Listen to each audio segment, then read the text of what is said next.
নওশাদ সিদ্দিকী শুধু মুসলমানদের কথা বলুক, কোনো সমস্যা নেই। লক্ষ্মীদা শুধু আদিবাসীর কথা বলুক, কোনো সমস্যা নেই।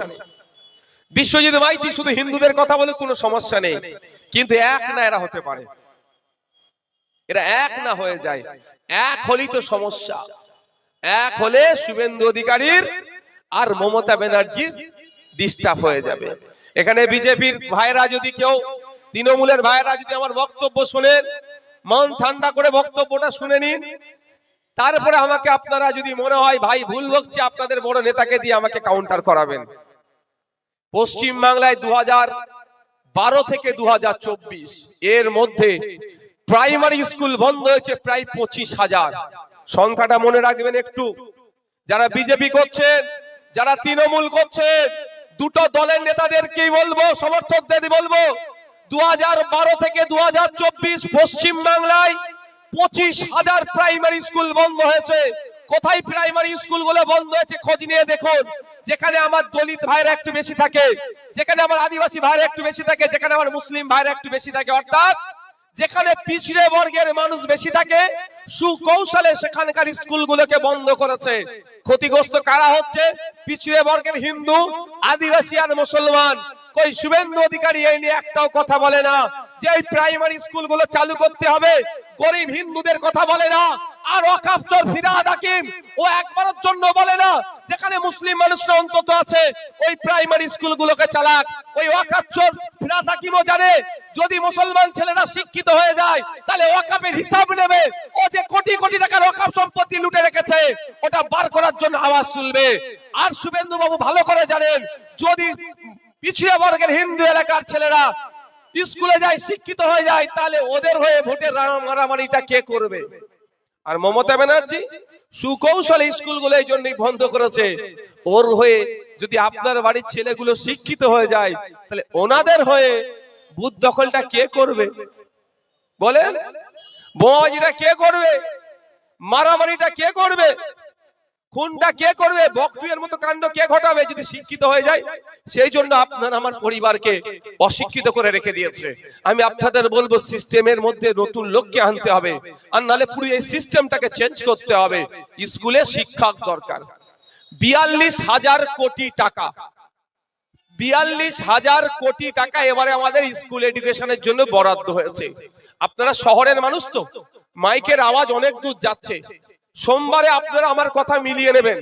আমি যদি ভুল বলি এরপরে আরামবাগে কোন জায়গায় আমি প্রোগ্রাম করতে আসলে আমাকে ডাইরেক্ট বলবেন নওশাদ ভাই আপনি মিথ্যা কথা বলেন, আপনি মানুষের সামনে পাবলিক প্লেসে আপনি বক্তব্য দেবেন না।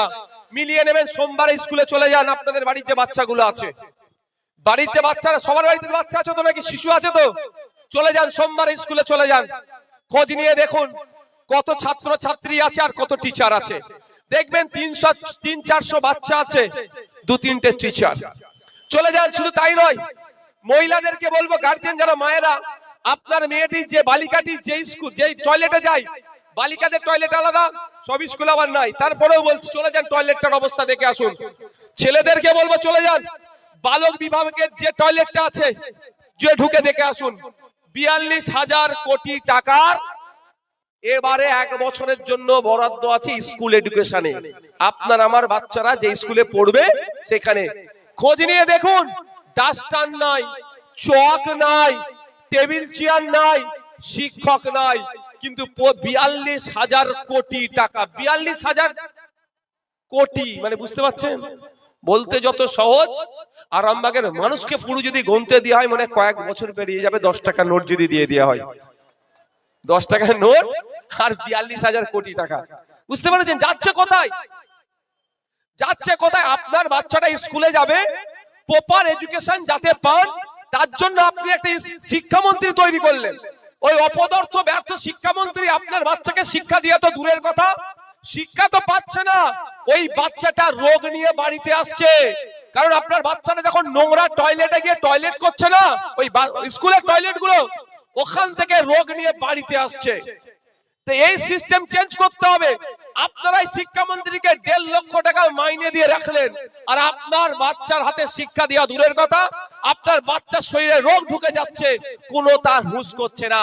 তাই আমাদেরকে আগামী দিন এগিয়ে আসতে হবে, নতুন শিক্ষামন্ত্রী তৈরি করতে হবে, স্কুলের শিক্ষার পরিবেশ ফিরিয়ে আনবে, শিক্ষার পরিকাঠামো ফিরিয়ে আনবে, সেই রকম আমাদেরকে মন্ত্রী আমরাই ভোট দিয়ে তৈরি করব। আমার কথা কি শুনতে খারাপ লাগছে নাকি? দেখুন, চোর ডাকাত কি আর নতুন বলতে লাগবে? বলতে লাগবে? সবাই জেনে গেছি চোর ডাকাতকে, কিন্তু আমাদেরকে সিস্টেমটা একটু জানতে হবে।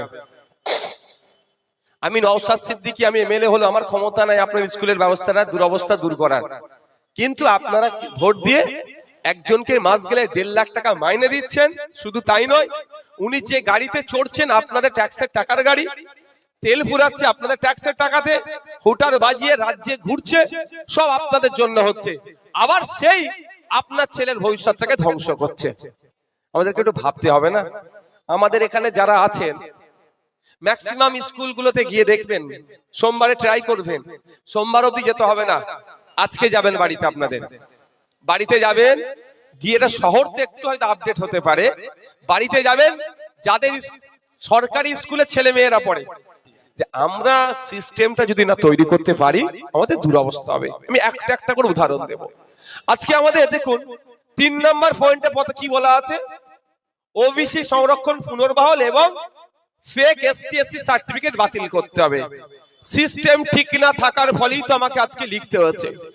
আপনি বিসিডব্লিউ ডিপার্টমেন্টের একটা মন্ত্রী বানালেন, আপনার ভোটে মন্ত্রী হলো যিনি বিসিডব্লিউ ডিপার্টমেন্ট সামলাবে, মাস গেলে আপনার আমার ট্যাক্সের টাকায় তাকে 1.5 লক্ষ টাকা আপনি আমি মাইনে দিই। এই যে মিষ্টির দোকানদার ভাই, ইনারও ট্যাক্সের টাকায় ওই মন্ত্রীর মাইনে হয়। এবং আরামবাগে যিনি ভাই, এই আপনার ওটা কি বলে, ওটাকে ফলের দোকান আছে হোক বা কন্ট্রাক্টর হোক, ডে লেবার হোক, যাই করি না কেন, আমরা প্রত্যেকে ট্যাক্স দিই। ওই ট্যাক্সের মাইনে বিভিন্ন ক্যাটাগরিতে চলে যায় কাজে। তার মধ্যে হচ্ছে মন্ত্রীর 1.5 লাখ টাকা মাইনে আপনি আমি মাস গেলে দিচ্ছি। ওই মন্ত্রী কেন, যে আসল ওবিসি নয়, সরি, যে এসসি নয়, অর্থাৎ দলিত নয়, নন দলিত, দলিত কোটায় চাকরি করছে। আমি আপনাদের বলি 100% 100 পয়েন্ট রোস্টারের মধ্যে 22 জন দলিত ভাইয়ের কথা উল্লেখ আছে। 100 জন সরকারি চাকরি করলে 22 জন শিডিউল কাস্ট সমাজের মানুষ চাকরি পাবে, খাতায় কলমে আছে। কিন্তু বাস্তবায়নের দায়িত্ব কার? মন্ত্রী মহাশয়ের সর্বোচ্চ দায়িত্ব। খোঁজ নিয়ে দেখুন, 100 জন সরকারি চাকরি করলে 22 জন কিন্তু শিডিউল কাস্টের মানুষ চাকরি পায়। সেই 22 জনের মধ্যে প্রকৃত শিডিউল কাস্টের সমাজের কজন পায় একটু খোঁজ নিন, দেখলেই দেখা যাবে আসল শিডিউল কাস্ট ভাই বেশি পাচ্ছে না। উচ্চ বর্ণের মানুষ সার্টিফিকেট চুরি করছে, করে ঢুকে যাচ্ছে। এটা আটকাবার দায়িত্ব কার? আপনারা ভোট দিয়ে মন্ত্রী বানিয়েছেন, সে আটকাবে, কিন্তু সে আটকাচ্ছে না। ভুল লোককে আপনারা সিস্টেমে বসিয়ে দিয়েছেন। এখানে লক্ষ্মী দেওয়া আছে আমার আদিবাসী সমাজের মানুষ। সারা পশ্চিম বাংলায় 1 কোটি আদিবাসী নয়, 1.5 কোটি এসটি সার্টিফিকেট অর্থাৎ শিডিউল ট্রাইব সার্টিফিকেট ইস্যু হয়ে গিয়েছে। তাহলে কি হচ্ছে, যে আদিবাসী নয় সে আদিবাসী সেজে আদিবাসী কোটায় যে সংরক্ষণের কথা বলা হয়েছে সেটা তারা উপভোগ করছে। প্রকৃত আদিবাসী সেই সংরক্ষণটা পাচ্ছে না। এটা আটকাবার জন্য আপনি আমি ভোট দিয়ে, যদি আমি দিইনি, আপনাদের মধ্যে অনেকে ভোট দিয়ে সরকার গঠন করলেন, মন্ত্রী করলেন। সরকারের মন্ত্রীর 1.5 লক্ষ টাকা মাইনে আবার লক্ষ্মীদাদের ট্যাক্সের টাকা থেকে যাচ্ছে। এটাকে আপনাকে ভাবতে হবে। ভুল সিস্টেমে ভুল লোককে বসিয়েছেন। সিস্টেমে যদি সঠিক লোককে বসাতেন তাহলে ধরা পড়ে যেত এবং আটকে দিত। আপনারা শুনলে অবাক হবেন, এবছরে মেডিকেলে 41 জন ডক্টরে পাস করেছেন, যারা এমবিবিএস পাস করেছে, ডক্টরি পড়াশোনা করতে যাচ্ছেন, তার মধ্যে 41 জন দলিত আদিবাসী কোটায় চান্স পেয়েছে। খোঁজ নিয়ে দেখা যাচ্ছে তারা কেউ আদিবাসী নয়। এটা আদিবাসী সমাজের জন্য ক্ষতি হচ্ছে না লাভ হচ্ছে? আদিবাসী সমাজ থেকে নতুন 41টা ডক্টর উঠে আসলে নিশ্চিতভাবে আদিবাসী সমাজের অনেক আপলিফমেন্ট হতো। এই যে বৈষম্য হচ্ছে, এই যে দ্বিচারিতা হচ্ছে, এই যে নোংরামি হচ্ছে এটাকে আটকানোর জন্যই আপনারা একটা সিস্টেমের মানুষকে বসালেন, তার নাম হচ্ছে সরকার, তার নাম হচ্ছে মন্ত্রী। সেই মন্ত্রী সিস্টেমে আসার পরেও আপনার দুরবস্থানে সে মাথা ঘামাচ্ছে না, তাহলে সিস্টেমে ভুল লোককে বসিয়েছেন। ওই জন্য বারবার বলি এগিয়ে আসুন, এগিয়ে এসে সিস্টেমে লোক সঠিক লোককে বসান।